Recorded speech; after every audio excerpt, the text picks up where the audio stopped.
आप सभी को मेरा नमस्कार। आज मैं आपके इस बारे में आपसे बात करना चाहता हूँ कि जो शुक्र जो है ये बहुत महत्वपूर्ण है। शुक्र जो है यही आपको बेफिक्र बनाता है, चिंता मुक्त करता है। शुक्र अगर आपका अच्छा है तो आपको कई सुख मिलते हैं, उसके अंदर में कई सुख मिलते हैं, यानी जो भी कुछ ऐसे सर पे बर्डन नहीं रहता है।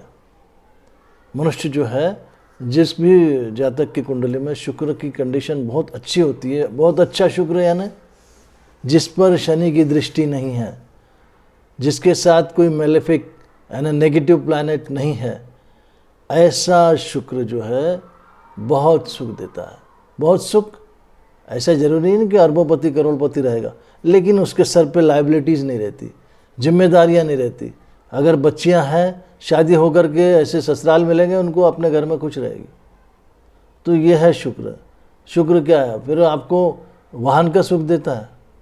आप कार चलाएंगे, भले ही आप बहुत बड़े ऑफिसर नहीं है, क्लास 1 क्लास 2 ऑफिसर नहीं है, लेकिन फिर भी आप कार चला पाएंगे, आपकी खुद की गाड़ी होगी। ये ही शुक्र है। शुक्र बहुत कलयुग में, आज के युग में, इस समय सबसे महत्वपूर्ण है। यदि आपका गुरु बहुत अच्छा है लेकिन शुक्र अच्छा नहीं है तो गुरु क्या देगा आपको? गुरु थोड़ा बहुत जीवन दे देता है, क्योंकि वो जीव है ना, वो जीवन है।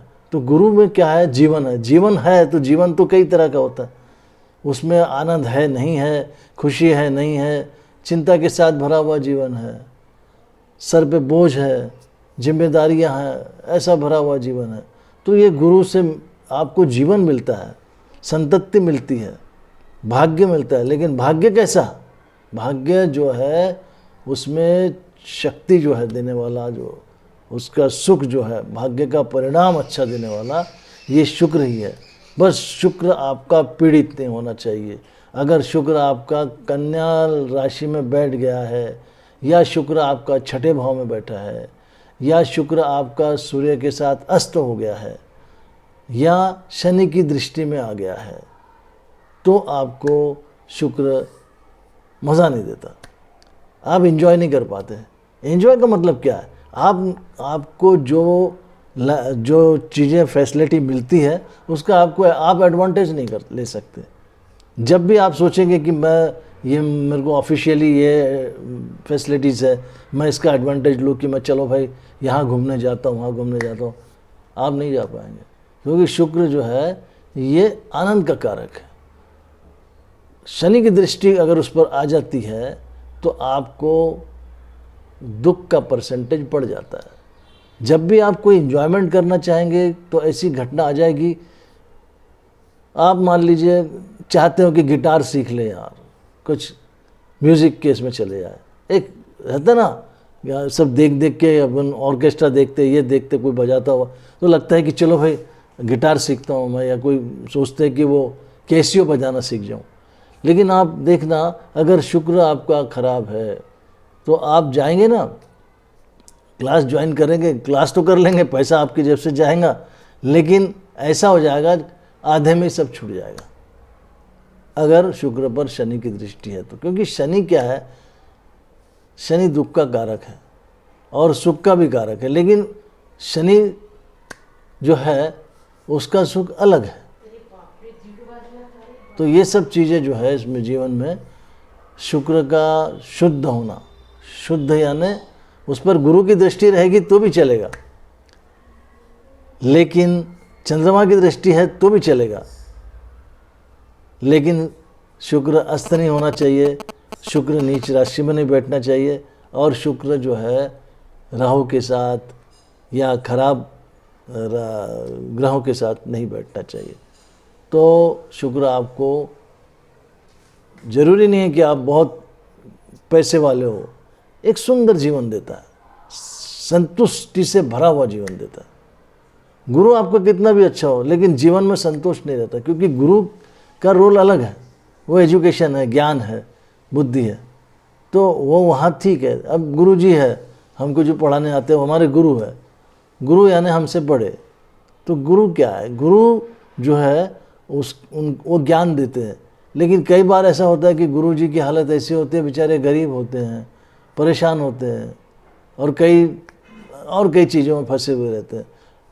तो बात कैसी है कि गुरु जो है उनका रोल अलग है।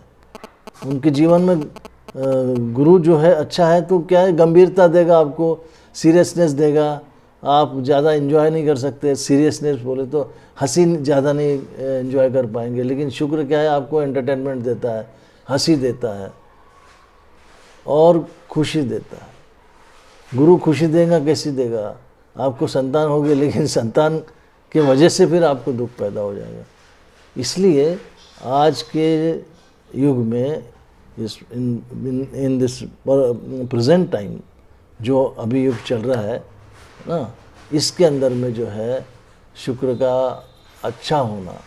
12वें घर में शुक्र बैठा है तो भी आपको अच्छा फल देगा, 8वें घर में बैठा है तो भी अच्छा फल देगा। लेकिन बात कैसी है कि हाँ, अगर कन्या राशि में भी बैठा है और 8वें घर में बैठा है लेकिन सूर्य के साथ अस्त हो गया तो भी आपको अच्छा फल। क्योंकि अगर शुक्र अस्त होता है तो हम उसको पावर दे करके, जैसे उसका ओपल है या फिर डायमंड है, इस तरह का जो सफ़ेद पुखराज है, इस तरह की चीज़ें पहन करके हम उसको पावर दे सकते हैं। लेकिन अगर उस पर शनि की दृष्टि आ गई तो मज़ा नहीं आता।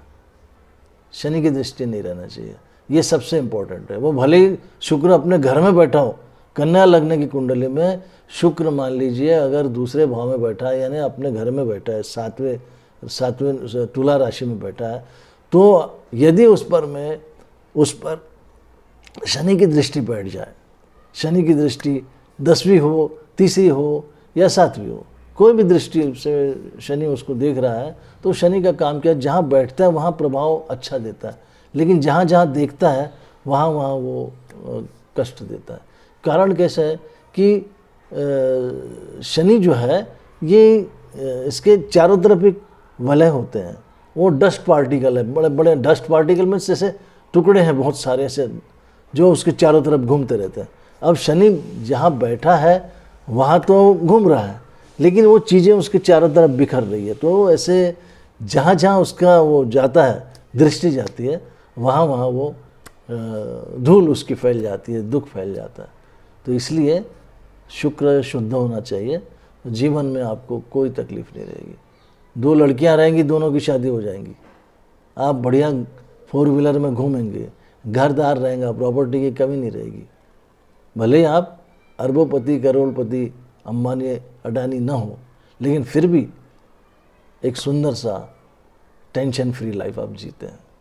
ठीक है, अगली बार मैं फिर दूसरे किसी विषय पर आपसे बात करूंगा। आप सब्सक्राइब कीजिए ना प्लीज़, और शेयर भी कीजिए, अच्छा लगे तो लाइक कीजिए। ठीक है, नमस्कार।